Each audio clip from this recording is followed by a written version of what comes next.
BBC.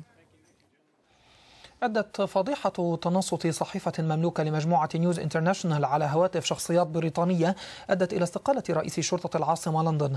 وكانت السلطات الأمنية قد أفرجت في وقت متأخر من مساء أمس عن المديرة التنفيذية السابقة في المجموعة بكفالة مالية بعد اعتقالها واستجوابها. هذه التطورات تأتي في الوقت الذي ينتظر فيه الرأي العام البريطاني جلسة استجواب برلمانية مع ملك نيوز انترناشونال روبرت ميردوك يوم غد الثلاثاء. مثل كرة الثلج تدحرجت فضيحة تنصت صحيفة نيوز اوف ذا وورلد على هواتف شخصيات بريطانية وأطاحت بأكبر رأس في شرطة العاصمة البريطانية. فأحد محرري صحيفة نيوز اوف ذا وورلد السابقين وهو نيل واليس كان قد قدم استشارات في مجال العلاقات العامة لشرطة متروبوليتان، لكنه اعتقل على خلفية قضية تنصت، وهو ما طرح علامات استفهام حول علاقة المؤسستين نيوز انترناشونال المالكة للصحيفة المتهمة بالتنصت وشرطة العاصمة. لقد أبلغت القصر ووزيرة الداخلية والعمدة بنية الاستقالة من منصبي كمفوض لشرطة لندن.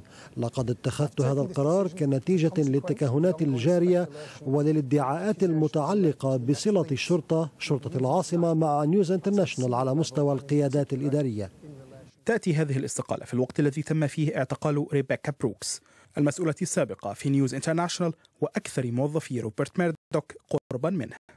صحيح أنه تم الإفراج عنها بعد ذلك بكفالة مالية، لكن اعتقال بروكس شكل ضربة موجعة لميردوك شخصيا وربما لشخصيات سياسية بريطانية.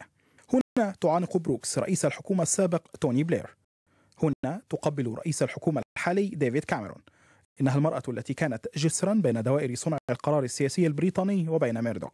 اعتقالها هو أمر مهم للغاية، لأنها المرة الأولى التي يتم ذلك مع مسؤول كبير في المؤسسة، وهو ما يعني أننا سنشهد تحقيقا جديا وكاملا يصل إلى أعلى رأس في المؤسسة. من الصعب التكهن بمسار تدحرج كرة الثلج بعد الاستجواب وبمن ستطيح، لكن الأكيد أن قواعد العلاقة بين وسائل الإعلام المملوكة لميردوك ودوائر السلطة البريطانية قد تغيرت إلى الأبد. أحمد صلاح زكي، BBC.